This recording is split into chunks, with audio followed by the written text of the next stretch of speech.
महाराष्ट्राचा अभिमान, महाराष्ट्र दिन.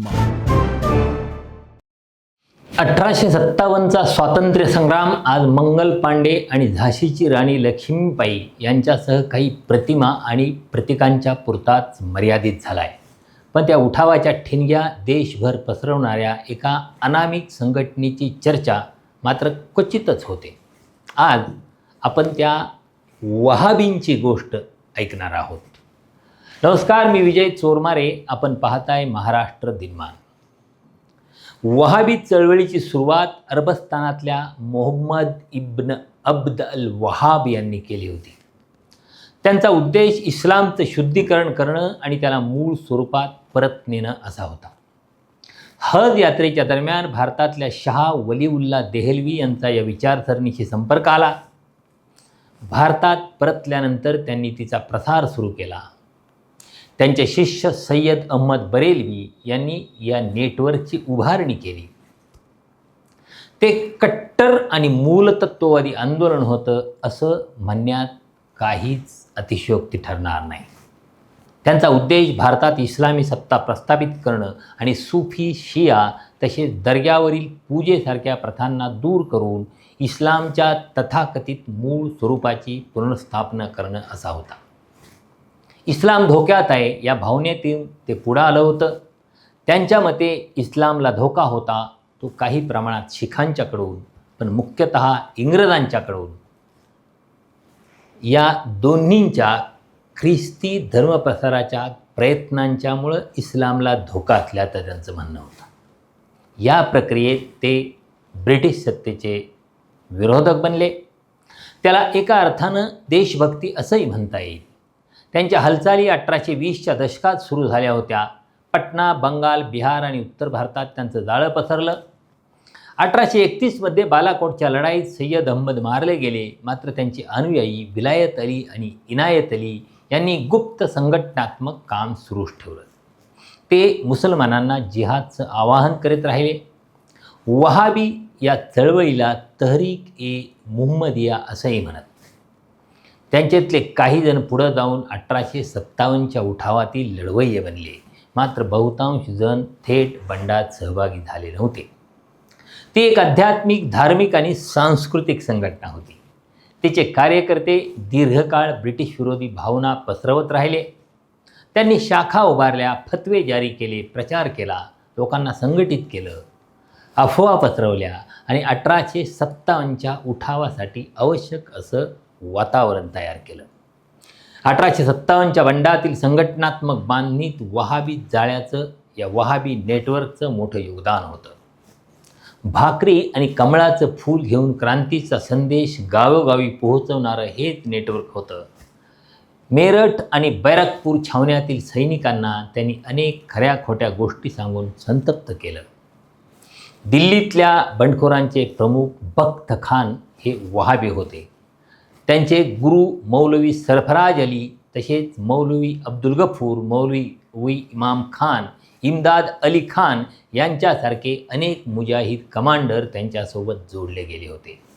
पटना, बंगाल आणि इतर भागामध्ये या वहाबी शाखांनी सक्रिय भूमिका बजावली.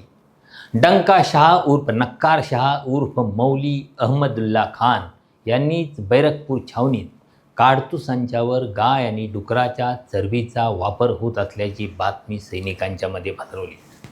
म्हणजे 1857च्या बंडाचं जे कारण सांगितलं जातं त्या काडतुसांचं कारण आपण सगळ्यांनी अभ्यासक्रमात अभ्यासलं आहे. कर्नल जी.व्ही. मॅलेसन यांनी तसा दावा केला. विलायत आणि इनायत अली हे पटण्यातील वहाबी केंद्राचे प्रमुख होते. ते फतवे, भाषणं, गुप्त बैठका आणि प्रचाराचं कार्य करीत. त्यांचे अनुयायी पीर अली आणि त्यांचा गट 3 जुलै 1857 रोजी झालेल्या पटना उठावात सक्रिय सहभागी झाले. ब्रिटिश कमिशनर विल्यम टेलर यांनी त्यांना अटक केली. इंग्रजांसाठी ही संघटना मोडून काढणं अत्यावश्यक बनलं होतं. उठाव दडपल्यानंतर अनेक वहाबी नेते मारले गेले. विशेष वहाबी खटले चालवले गेले. अंदमानमधील नव्या तुरुंगात पाठवण्यात आलेल्या पहिल्या कायद्यामध्ये सुद्धा वहाबींचा समावेश होता. मात्र इंग्रजांनी या अनुभवातून धडा घेतला.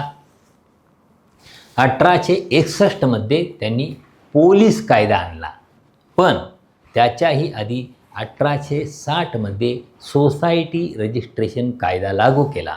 हाच तो कायदा ज्याद्वारे आजसुद्धा आपल्याला संस्था रजिस्ट्रेशन करावं लागतं. NGOचं रजिस्ट्रेशनसुद्धा याच कायद्याच्या अंतर्गत होत असतं. यातले प्राधान्यक्रम लक्षात घ्या. गुन्हेगारी नंतर रोखायची, आधी सार्वजनिक संघटनांच्यावर नियंत्रण आणायचं. या 1860च्या कायद्यानुसार कोणतीही संघटना स्थापन करण्यापूर्वी सरकारकडं नोंदणी करणं आवश्यक होतं.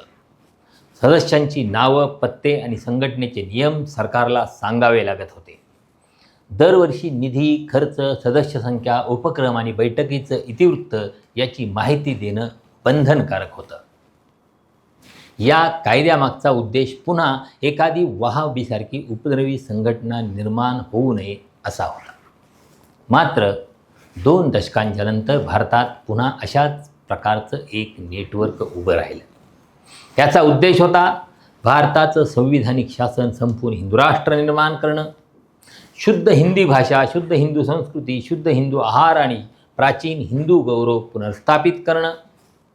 त्यांच्या मते हिंदू धर्म धोक्यात आहे, काही प्रमाणात ख्रिस्ती धर्मप्रसारकांच्यामुळं, पण मुख्यतः मुसलमानांच्यामुळं. आपल्या लक्षात आलं असेल की आपण राष्ट्रीय स्वयंसेवक संघाबद्दल बोलतोय. या संघटनेतील वहाब्यांच्याप्रमाणे पारदर्शकतेचा अभाव आहे.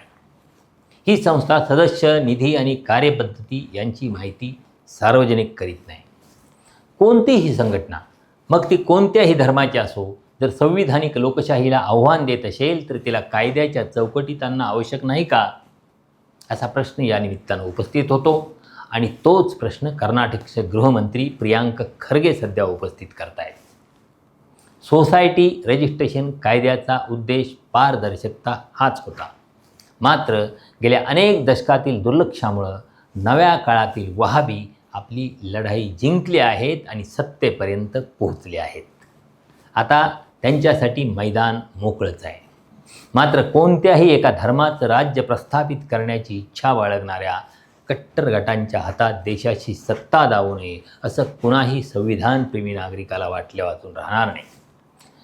भारतासारख्या बहुधार्मिक आणि बहुसांस्कृतिक देशात धर्म आणि राजकारण यांच्यात अंतर ठेवणंच सुरक्षित आहे.